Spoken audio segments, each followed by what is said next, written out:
చరిత్రలో వారి పోరాటాలు త్యాగంతో లిఖించబడిన పేజీలు, రక్తంతో వ్రాయబడిన అక్షరాలు. వారి పోరాటం అమరం, వారి త్యాగం అమోఘం, వారి విశ్వాసం అనిర్వచనీయం. వారే మక్కబీయులు.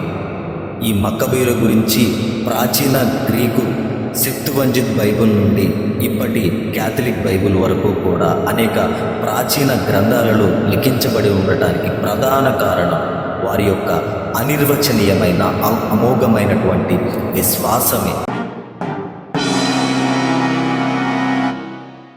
ఒకే దేవుడు, సృష్టికర్త అయినటువంటి యావే దేవుడి యొక్క నిబంధనలకు విరుద్ధముగా కాకుండా కేవలం ఆ యొక్క ఆచార సాంప్రదాయాలనే కొనసాగిస్తూ దాని కొరకై ప్రాణములు సైతం కూడా లెక్క చేయకుండా పోరాడినటువంటి వీరుడు.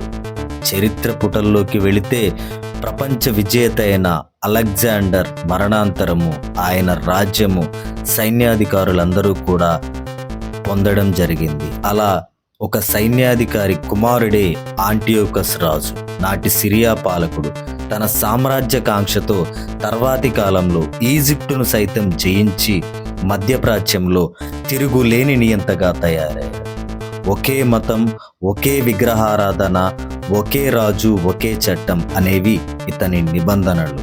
మతం ద్వారా తన పదవిని శాశ్వతం చేసుకోవడానికి సెల్యుసిడ్లు అనే ఒక దౌర్జన్యపూరిత ముఠాను తయారు చేసి సమాజం మీద, ప్రజల మీద విగ్రహారాధన చేసేటట్లుగా పురికొల్పించడం ఈ సెల్యుసిడ్ల ప్రధాన విధి. అదేవిధంగా రాజే లోకనాయకుడు అని ప్రచారం చేయడం, దీనికి తలొగ్గని ఇజ్రాయేలు పెద్దలను పదవి నుంచి తొలగించడం, వారి యొక్క సామాన్య హక్కులను సైతం కాలరాసి వారి సమాజ మందిరాలను కూడా కూలగొట్టడం, ధ్వంసం చేయడం, అవమానకరమైనటువంటి రీతిలో ప్రార్థనా మందిరాల మీద ఇతర జంతువులను బలిగా అర్పించడం, పంది మాంసాలు వంటివి తినేలా వారిని క్రూరంగా హింసకు గురి చేయడం జరుగుతూ ఉన్నటువంటి కాలం అది. తమ సొంత దేశంలోనే తమ సొంత హక్కులను కూడా పొందనీయకుండా ఒకే మతం, ఒకే విగ్రహారాధన అంటూ తమని సృష్టించినటువంటి యావే దేవునికి లేదా యెహోవా దేవునికి కృతజ్ఞత లేకుండా చేసేటట్లుగా ఒక అన్య దేవతలను మొక్కే విధంగా చేయటం ఇక్కడ వారి యొక్క ప్రధాన విధిగా మారింది. నాటి కాలంలో అనేక మంది యూదులు కూడా అతని బెదిరింపులకు భయపడి అతని దుష్ట కార్యములకు తలవంచి వాటిని ఆచరించడం, అలాగే లేదా భయంతో దేశం వదిలి వెళ్ళడం కూడా జరుగుతూ ఉంది. ఆ కాలంలో ఈ యూదులను గురించి, ఈ తిరుగుబాటులను గురించి యోరేబు తెగకు చెందినటువంటి ఇజ్రాయేలీ దేశమునకు ఎత్తులో ఉన్నటువంటి కొండ ప్రాంతంలో నివసిస్తున్నటువంటి యోరేబు మత్తతీయుడే దీన్ని క్షుణ్ణంగా పరిశీలించి, ఇది మా నిబంధనలకు, మమ్మల్ని సృష్టించినటువంటి దైవానికి పూర్తిగా విరుద్ధమైనటువంటి కార్యం. అన్య దేవతలకు మొక్కడం అనేది మా ప్రాణాలు ఉన్నంత వరకు జరగదు. మా పూర్వీకులు చేసుకున్నటువంటి నిబంధనను అనుసరించి మా ప్రాణములు సైతం కూడా వదిలివేస్తాము తప్ప మీ యొక్క అన్యాచారాలను పాటించడం జరగనే జరగదు అని గట్టిగా తీర్మానించినటువంటి కాలం క్రీస్తు పూర్వం 173వ సంవత్సరం నుంచి క్రీస్తు పూర్వం 135వ సంవత్సరం జరిగినటువంటి విశ్వాసంతో ఎంతటి హింసలకైనా తట్టుకొని నిలబడి తమ దేవునికి ప్రీతికరముగా బ్రతికినటువంటి వర్గము యొక్క నిజమైనటువంటి కథే ఇది.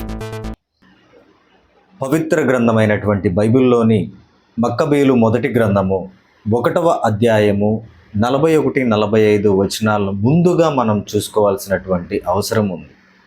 ఎవరైతే తనను సృష్టించినటువంటి దైవం కొరకు ఆ నిబంధనలకు విరుద్ధముగా కాకుండా ఒక చరిత్రను కొత్తగా లిఖించడం జరిగిందో, ఆ మక్కబీయుల మొదటి వ్యక్తి, మూలపురుషుడు అనుకునేటువంటి వ్యక్తి మత్తతీయ అనేటువంటి ఆయన తన అనుచరులకు, తన కుమారులకు, తన సోదరులకు అందరికీ కూడా తన వృద్ధాప్య కాలంలో చెప్తున్నటువంటి మాటలు ఈ యొక్క అధ్యాయ వచనాలలో పొందుపరచడం జరిగింది. నాయనలారా, ఇది దుష్టకాలము. గర్వాత్ములు అధికారంలోకి వచ్చి ఉన్నారు. సంతాపమునకు, దుష్టకాలమునకు నిలయమైనటువంటి సందర్భం ఇది అని చెప్తూ తన యొక్క అనుచరులకు మత్తతియా గారు చెప్తూ ఉన్నటువంటి సందర్భం ఇది. అలాగే నాయనలారా, మీరు మన పితరులు దేవుడైనటువంటి యెహోవాతో చేసుకున్న నిబంధనలను అనుసరించి మన నియమ నిబంధనలకు విరుద్ధముగా ఏ పని చేయకుండండి, ఏ పని చేయవద్దు. అవసరమైతే మన ప్రాణాలను సైతం తృణప్రాయంగా వదిలివేయండి అని చెప్తున్నటువంటి సందర్భం ఇది. ఎందుకు మరి నాటి కాలంలో మనం చరిత్రను కనుక పరిశీలించుకున్నట్లయితే యాంటియోకస్ అండ్ సెల్యూసిడ్స్ అనేటువంటి ఒక బ్యాచ్ ఏ విధంగా మత ప్రాతిపదికనే ఎప్పుడైతే సిరియాని ఆ తర్వాత ఐగుప్తు దేశాన్ని ఆక్రమించుకొని ఒక యుద్ధకాంక్షతో, ఒక సామ్రాజ్యవాద తత్వంతో ఆ వ్యక్తి, ఆ యొక్క గ్రూప్ ఉంటున్నటువంటి సందర్భంలో ఆ అధికారానికి లోబడే పాలస్తీనా ప్రాంతం కూడా ఉండవలసిన సందర్భం ఉంది. ఎట్ ద టైం, ఆ టైంలో పాలస్తీనీయులు, యూదులు, ఇజ్రాయేలీలు వీళ్ళందరూ కూడా చాలా అంటే చాలా లైట్గా తీసుకున్నారు అని మనకి మక్కబీయుల మొదటి గ్రంథం తెలియజేస్తూ ఉందన్నమాట. పెద్దగా పట్టించుకోలేదు. మొదటిగా వచ్చి వాళ్ళ అధికారుల ఓకే ఓకే అని చెప్పేసి నామమాత్రంగానే అడిగారు. తర్వాత వీరి యొక్క ప్రార్థనా కార్యక్రమాల్లో కానీ, వీరి యొక్క ఆచార వ్యవహారాల్లో కానీ వేలు పెట్టడం, కండిషన్స్ పెట్టడం లేదు. మెల్లమెల్లగా అక్కడ ఉన్నటువంటి వాళ్ళనే మనకి పవిత్ర బైబిల్ గ్రంథంలో ఆ మక్కబేలు గ్రంథం అనే అది చెప్తూ ఉందన్నమాట. ఇక్కడ ఎవరైతే యెహోవా దేవునికి లేదా యావే దేవునికి మొక్కుతూ ఉన్నారో, ఎవరైతే ఆ పూజా సంస్కారాలు చేస్తూ ఉన్నారో ఆ యొక్క వర్గాలను, ఆ యొక్క ప్రజలను, ఆ యొక్క సమాజ వర్గాలను కూడా గమనించండి అని పర్యవేక్షకులను సైతం నియమించాడంట ఆ రాజు. అంత గొప్పగా, అంత గట్టిగా, అంత దృఢంగా ఆ యొక్క సందర్భాలు అక్కడ ఉన్నాయి. ఆ తర్వాత నియమించినటువంటి డేటా తీసుకొని ఓకే వీళ్ళు ఈ సమాజ మందిరంలో ప్రార్థన చేస్తూ ఉంటారు, విశ్రాంతి దినాన్ని పాటిస్తూ ఉంటారు, వీరు యావేకి మొక్కులు చెల్లిస్తూ ఉంటారు, ఒక డేటాని కలెక్ట్ చేయడం. ఓకే వీళ్ళు చేస్తున్నారు కదా, మన రాజ్యపరంగా, రాచరికం పరంగా వీళ్ళందరికీ కూడా ఈ హక్కులను తీసివేయండి, స్వేచ్ఛను తీసివేయండి, స్వాతంత్రాన్ని తీసివేయండి.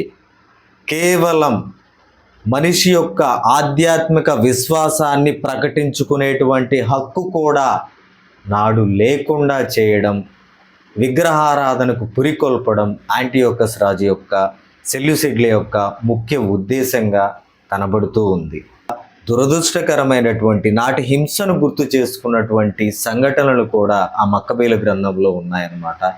వీలైతే ఎవరైనా కానీ సంఘాలకు అతీతంగా మన యొక్క విశ్వాసాన్ని మరింత దృఢపరుచుకోవడానికి, మరింత బలపరుచుకోవడానికి ఈ మక్కబేలు చాప్టర్ అనేది చదవడానికి తప్పనిసరిగా కూడా ప్రతి ఒక్కరూ ప్రయత్నించండి.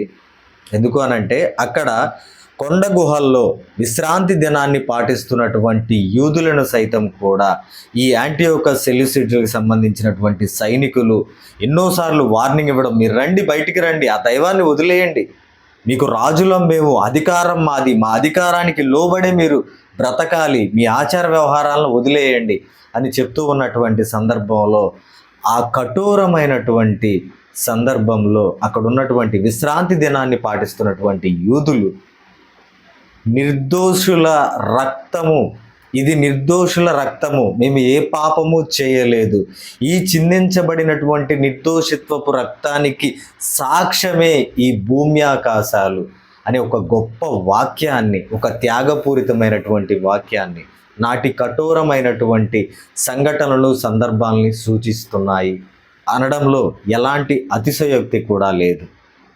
అలాగే నాటి పరిస్థితులన్నీ కూడా మీరు ప్రార్థన చేసుకుంటే, మీరు విశ్రాంతి దినాన్ని పాటిస్తే, మీరు ఆచార సాంప్రదాయాలను కొనసాగిస్తే మీకు హింస తప్పదు, మీకు మరణదండన తప్పదు అనే విధంగా ఉన్నాయి. సో దాదాపుగా నాటి సందర్భాలను ఉద్దేశించే నేడు కూడా మన భారతదేశంలో నువ్వు సువార్తను ప్రకటిస్తే నీ ఆధ్యాత్మిక ప్రార్థన అవసరతలను గూర్చి నువ్వు క్రైస్తవుడిగా కనబడితే నీ యొక్క హక్కులను కాలరాసే విధంగా సందర్భాలు మనకి స్పష్టంగా కనిపిస్తూ ఉన్నాయి. నువ్వు ఈ మతంలో ఉన్నావా, నీకు రిజర్వేషన్ చెల్లదు. నువ్వు ఈ మతస్థుడువా, హేళన. మతతయ్య గారు చెప్తూ ఉంటారు, యూరోపు తెగకు చెందినటువంటి మతతయ్య గారు, నాయనలారా, గర్వాత్ములు అధికారంలోకి వచ్చి ఉన్నారు, మనల్ని హేళన చేస్తున్నారు, హింసిస్తున్నారు, అన్నీ చేస్తున్నారు. కానీ నిన్ను సృష్టించినటువంటి దైవానికి విరుద్ధంగా ఏ పనైనా చేయాల్సిన సందర్భం వస్తే నీ ప్రాణాలను సైతం తృణప్రాయంగా వదిలివేయి అని చెప్పడం జరుగుతూ ఉంది. అలాగే ఈరోజు మన భారతదేశ పరిస్థితుల్లో నువ్వు క్రిస్టియన్వా, నువ్వు సువార్తను ప్రకటించలేదా, ప్రకటిస్తున్నావా, లేకపోతే నీ యొక్క ఆధ్యాత్మిక విశ్వాసాన్ని బలపరుచుకోవడానికి ప్రయత్నిస్తున్నావా, వెంటనే నీ మీద కక్షపూరితమైనటువంటి వర్గాల పర్యవేక్షణ ఉంటుంది. రాజ్యాంగానికి సంబంధించినటువంటి హక్కులను, స్వేచ్ఛను కొల్లగొట్టే విధంగా, రాజ్యాధికారమే మన యొక్క స్వేచ్ఛను హరించే విధంగా నువ్వు మతం మారావా, నీకు రిజర్వేషన్ వర్తించదు. నువ్వు మతం మారావా, నీకు గవర్నమెంట్ ఇచ్చేటువంటి సౌకర్యాలు, సదుపాయాలకి నువ్వు అర్హుడవు కావు. నువ్వు ఇక్కడే ఉండు. నాడు గనక యాంటియోకస్ రాజు ఈ విగ్రహారాధనే చేయాలి, ఈ చట్టానికి లోబడి ఉండాలి, ఈ విధంగానే ఉండాలి, ఒకే జాతిగా, ఒకే ప్రజలుగా. అలాంటివి మన దేశంలో గత కొంతకాలం నుంచి చూస్తూనే ఉన్నాం. ఒకే భాష,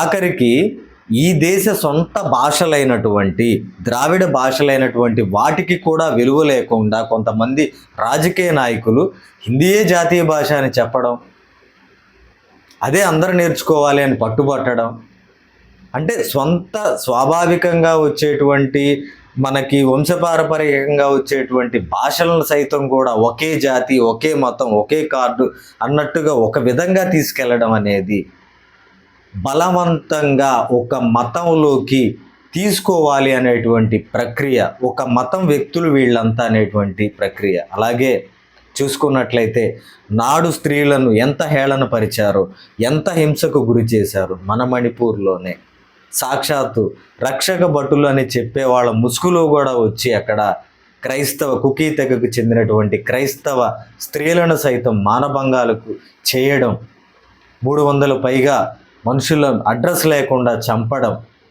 ఎంత కఠోరమైనటువంటి, ఎంత ఘోరమైనటువంటి విషయాలు. ఏదైతే క్రీస్తు పూర్వం 170-160 సంవత్సరాల నుండి క్రీస్తు పూర్వం 135 సంవత్సరాల మధ్య జరిగినటువంటి సంఘటనలన్నీ కూడా సిమిలర్గానే ఉన్నాయి. ఇండియాలో జరుగుతున్నటువంటి సంఘటనలు సిమిలర్గానే ఉన్నాయి. బట్ వాటన్నిటికి కూడా ఎంతోమంది యూదులు, రాజ్యం ఒకటే అయినప్పుడు మనం కూడా ఆ ఆచారాన్ని పాటిద్దాం, మన విశ్వాసాన్ని వదులుకుందాం.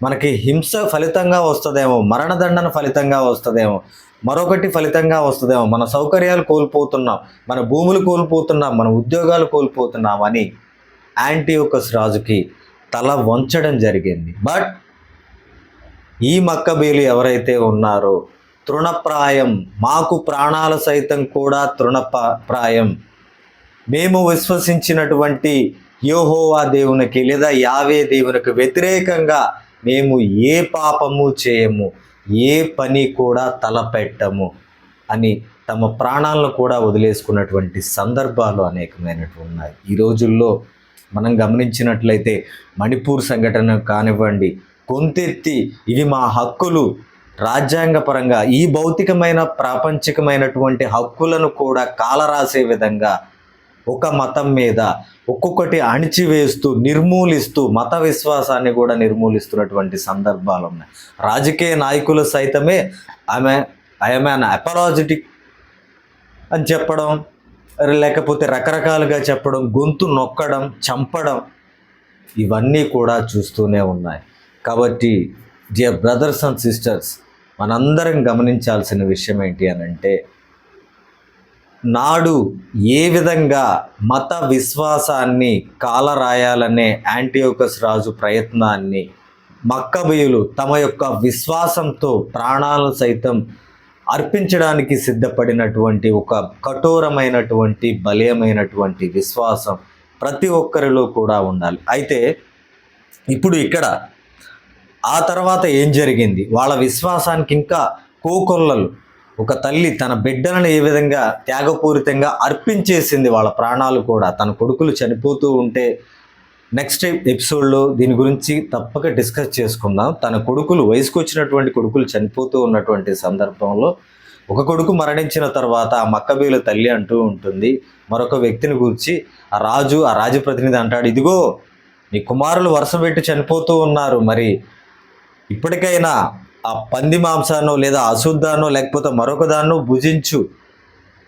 అవన్నీ ఆ పీఠం మీద ఉన్నటువంటి, బలిపీఠం మీద ఉన్నటువంటి వస్తువులన్నీ అవమానపరచు, మిగతా కొడుకులన్నా బతికిస్తానంటే దేవుని సాన్నిహిత్యాన్ని మరణం ద్వారా పొందినటువంటి, త్యాగం ద్వారా పొందినటువంటి నా కొడుకులు, మిగిలిన కొడుకులు, బ్రతికున్నటువంటి కుమారులు కూడా అలాంటి దైవ సాన్నిహిత్యాన్నే పొందాలి, వాళ్ళు కూడా పరలోకంలో ఉండాలి.